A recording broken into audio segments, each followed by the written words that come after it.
अस्सलाम वालेकुम मेरे तमाम दोस्तों का ਜਿਹੜੇ ਮੇਰੀ ਵੀਡੀਓ ਵੇਖਦੇ ਜਨਾਬ ਵੈਲਕਮ ਕਰਦੇ ਹਾਂ ਜੀ ਸਾਡੇ YouTube channel lover Punjabi culture ਤੇ ਦੋਸਤੋ ਇਹ 32 ਹਾਰਸ ਪਾਵਰ ਦਾ ਇਹ ਕਾਲਾ ਇੰਜਨ ਲੱਗਿਆ ਹੋਇਆ ਤੇ ਜਿਹੜੇ ਅੱਜ ਕੱਲ੍ਹ ਬਹੁਤ ਹੀ ਨਿਆਬ ਆ ਤੇ ਬੜੀ ਮੁਸ਼ਕਲ ਨਾਲ ਬੜੀ ਦੂਰੋਂ ਜਾ ਕੇ ਤੁਹਾਡੇ ਵਾਸਤੇ ਵੀਡੀਓ ਬਣਾਈ ਆ ਤਾਂ ਕਿ ਤੁਹਾਨੂੰ ਦਿਖਾ ਹੀ ਸਕੀਏ ਕਿ ਕਿਵੇਂ ਵਰਕ ਕਰਦਾ। ਭਾਈ ਹੁਣਾਂ ਨੇ ਰਿਕੁਐਸਟ ਕੀਤੀ ਸੀ ਕਿ ਇੰਜਨ ਚਲਾ ਦਿਓ ਤਾਂ ਉਹਨਾਂ ਨੇ ਕਿਹਾ ਕੋਈ ਮਸਲਾ ਨਹੀਂ, ਚਲਾ ਦਿੰਦੇ ਆ। ਤੇ ਸਾਰਿਆਂ ਨਾਲ ਪਹਿਲਾਂ ਦੋਸਤੋ ਇਹਨੂੰ ਦੇਣੀ ਪੈਂਦੀ ਧੂਣੀ, ਯਾਨੀ ਕਿ ਬੱਤੀ ਇਹਨੂੰ ਕਹਿੰਦੇ ਅਸੀਂ ਆਪਣੀ ਜ਼ਬਾਨ ਵਿੱਚ, ਤੁਸੀਂ ਆਪਣੀ ਜ਼ਬਾਨ 'ਚ ਕੀ ਕਹਿੰਦੇ ਕਮੈਂਟ ਵਿੱਚ ਲਾ ਦਿੰਦੇ ਸੀ। ਉਹ ਬੱਤੀ ਲਾ ਰਿਹਾ ਅੱਗ ਦੇ, ਥੋੜ੍ਹਾ ਇਹਨੂੰ ਗਰਮ ਕਰਨਾ ਪੈਂਦਾ। ਗਰਮ ਕਰਨ ਤੋਂ ਬਾਅਦ ਜਨਾਬ ਜਿਹੜਾ ਨਾ ਇਹਨੂੰ ਫਿਰ ਦੇਵਾਂਗੇ ਗੇੜਾ। 2 ਬੰਦੇ ਨੂੰ ਗੇੜਾ ਦਿੰਦੇ, 2 ਤੋਂ 3 ਬੰਦੇ, ਇਕੱਲੇ ਬੰਦੇ ਦਾ ਕੰਮ ਨਹੀਂ, ਵੱਡਾ ਇੰਜਨ ਹੁੰਦਾ। ਅਤੇ ਜਿਵੇਂ ਇਹਨੂੰ ਗੇੜਾ ਸ਼ੇੜਾ ਦੇਵਾਂਗੇ ਹੋਏਗਾ ਤਿਆਰ ਅਤੇ ਤੁਹਾਨੂੰ ਚਲਾ ਕੇ ਵਿਖਾਵਾਂਗੇ। ਚੱਕੀ ਚਲਾਉਣੀ ਹੈ ਅਤੇ ਪੱਥਰ ਵਾਲੀ ਚੱਕੀ ਜਿਹੜੀ ਪੁਰਾਣੇ ਦੌਰਾਂ ਵਿੱਚ ਚੱਲਦੀ ਸੀਗੀ ਉਹ ਤੁਹਾਨੂੰ ਚਲਾ ਕੇ ਵਿਖਾਉਣੀ ਆ। ਅਤੇ ਜਿਹੜੇ ਨਵੇਂ ਆਏ ਆ ਸਾਡੇ ਚੈਨਲ ਨੂੰ ਕਰ ਲਓ ਸਬਸਕ੍ਰਾਈਬ, ਔਰ ਨਾਲ ਲੱਗੇ ਬੈਲ ਆਈਕਨ 'ਤੇ ਕਲਿੱਕ ਕਰ ਦਿਓ ਤਾਂ ਕਿ ਹੋਰ ਵੀ ਇਸ ਤਰ੍ਹਾਂ ਦੀ ਵੀਡੀਓ ਜਿਹੜੀਆਂ ਨੇ ਤੁਹਾਡੇ ਕੋਲ ਪਹੁੰਚਦੀਆਂ ਰਹਿਣ। ਅਤੇ ਭਾਈ ਹੁਣੀ ਬੱਤੀ ਬਣਾ ਰਹੇ ਆ ਦੇਣ ਵਾਸਤੇ ਇਹਦੇ ਇੰਜਨ ਦੇ, ਅਤੇ ਬਹੁਤ ਜਲਦ ਗੇੜਾ ਦੇ ਕੇ ਸਟਾਰਟ ਕਰਾਂਗੇ। ਅਤੇ ਦੋਸਤੋ ਆਖਰ ਤੱਕ ਵੀਡੀਓ ਵੇਖਿਓ ਅਤੇ ਚੈਨਲ ਨੂੰ ਜਾਂਦੇ ਫਿਰ ਕੱਲ੍ਹ ਸਬਸਕ੍ਰਾਈਬ ਅਤੇ ਕਮੈਂਟ ਕਰਕੇ ਲਾਜ਼ਮੀ ਦੱਸਣਾ ਕਿ ਵੀਡੀਓ ਕਹੀ ਲੱਗੀ ਹੈ। ओके अल्लाह हाफिज़।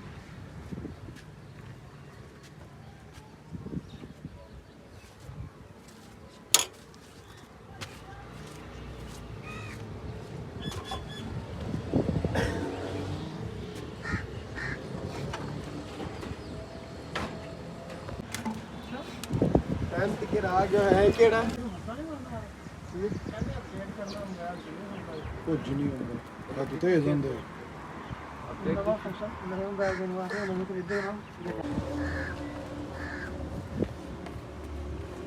ਸਾਨੂੰ ਇਹਨਾਂ ਨੇ ਕੋਣਾ ਆਪਣਾ ਲੈ ਦਿੱਤਾ ਮੈਂ ਵਿੱਚ ਨਹੀਂ ਤੂੰ ਨਾ ਵਿੱਚ ਇਹ ਕਾ ਮਾਰ ਦਿੱਤੀ ਯਾਰ YouTube ਦਾ ਵੀਡੀਓ ਬੋਰਡ ਸਾਰੇ ਸੋਲਰ ਲਵਾਈ ਜਾਂਦੇ ਹੋ ਯਾਰ। ਇਸ ਤੇ ਕਰੀ ਜਾਣਾ ਹੀ ਹੈ ਨਾ ਉਸ ਤਰ੍ਹਾਂ ਇਹਨੇ ਵੀ ਰੱਖਿਆ ਨਾ, ਚਲੋ ਬੰਦਾ ਕਿਸੇ ਦਾ ਮਾਰ ਜਾਪੇ ਜਿਹੜਾ ਮਾਰ ਇਹਦੀ ਜਗ੍ਹਾ ਆ ਭਾਈ ਸਾਡੇ ਲਈ ਇਹ ਜੁਆਇਨ ਵੀਡੀਓ ਬਣਾਵਾਂਗੇ। ਹੁਣ ਆ ਜਾ ਭਾਈ ਸਾਨੂੰ ਗੱਲ ਸੁਣਾ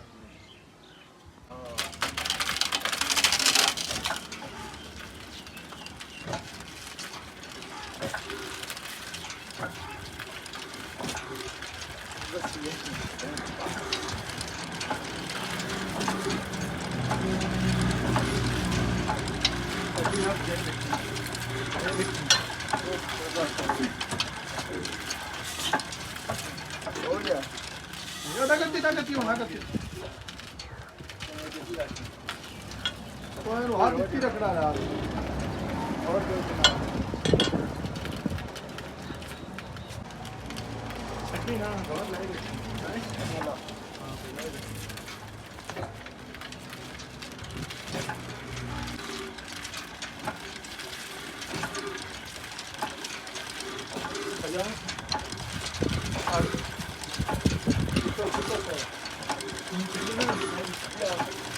Oh,